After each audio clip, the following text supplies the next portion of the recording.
Good morning, everyone. Back out at the field. Only one here this morning. A little bit warmer than the last time I was out, about 46 degrees. A lot of moisture out on the field. Heavy dew out there. Got another, well, I don't want to say new. I've had it about a year, I guess. It's this one and the Spitfire both. I had purchased about a year ago, 10 months, somewhere around there, and put them into the corner of the garage and just let them sit, and I never really got around to putting them together. And this past yesterday and today had a little bit of spare time, so went ahead and assembled. I've already flown the Spitfire. It flies beautifully. Just a pleasure to fly. The Zero, this is a Flyzone Zero. It does have the bomb release underneath it that you can activate. It takes a 7-channel radio to do that. A couple of concerns is that bomb, you can see here, see if we can get this in view. When you activate it, there's a little wire right here that hangs down, and you can see when you activate your switch, it just moves back and forth, and that connects on a little metal rod that's inside the bomb. So when you load it on, it holds it in place. Now, what that means is when you transport it, you really got to do it with the wheels down, because that wire will hit on whatever you're trying to set it down on a belly, and it's also going to prevent you from belly landing. So not keen on that. I'll probably play with it a few times, and then I may just disconnect it altogether, take the bomb drop off, and just use it for static displays. The other concern on it is the size of the tires. You can look and see they're pretty small in relation to the, say, the Spitfire over there. The Spitfire handles the grass beautifully. These are small tires. I'm wondering, I think it'll be alright because our runway is usually pretty short. It's in fairly decent shape today, and it's got a pretty wide stance on the Zero, so it should be okay. It does have lights on it. The green light's coming out real good. The red light you can barely see, and it's because they've got the LED recessed so far in, and then it has a tail light on it. You can't really see it in the daytime, but it's a white LED there. It does have split flaps. There's takeoff, there's landing. Got them on a slow deployment. And like all Flyzones, to arm the motor, you've got to give it positive throttle. The propeller will dance once and you'll get a beep. Then you lower it back down to 0. At that point, the throttle's armed. You can see the propeller spin. I still put everything on a kill switch, so don't accidentally chop my finger off. Alright, so let's put this out on the line and see what we can do. Alright, got the A60 coming out for a Maiden. Going to be on low rates for the ailerons.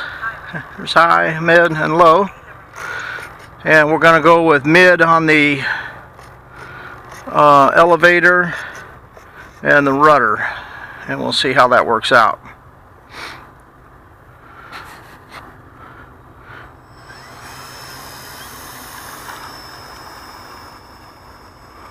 Wind's out of the east, northeast, so we'll take off accordingly.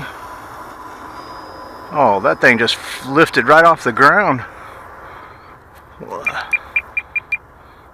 Very tail heavy. Yeah, putting a lot of trim in.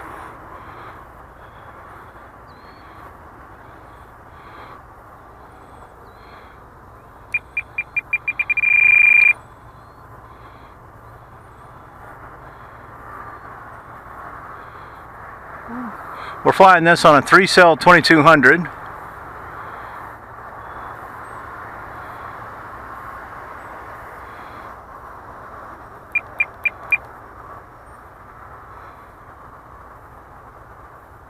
It will fly on a 4-cell, lock stock out of the box.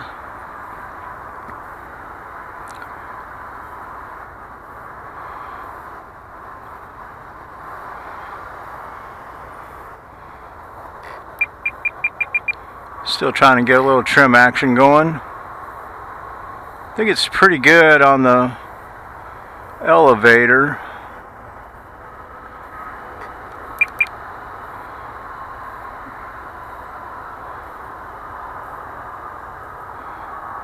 She's really slow on a 3-cell. Let's bring our gears up.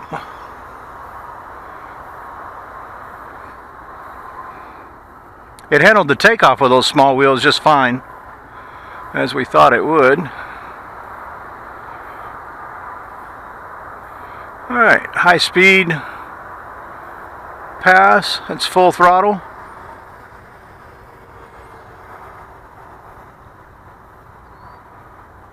Yeah, pretty slow.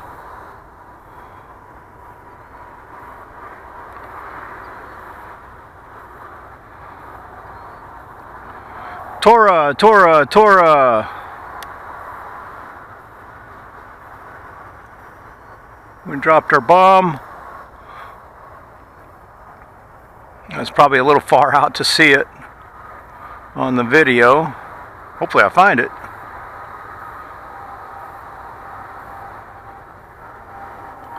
Alright, let's go ahead and set her in.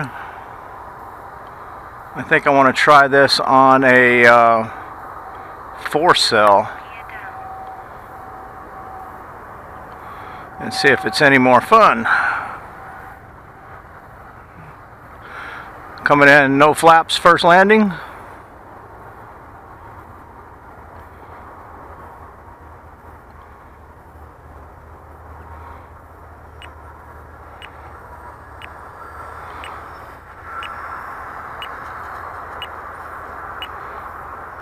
Yeah, this handles beautifully on the ground, even on the mid rates, as far as keeping the tail planted. A little bit of bounce when you're hitting the humps. Alright, good smooth maiden flight, just very, very slow, very scale-like, I guess. Again, anxious to try it with a 4-cell and see how she performs. Alright, let's go recover our bomb.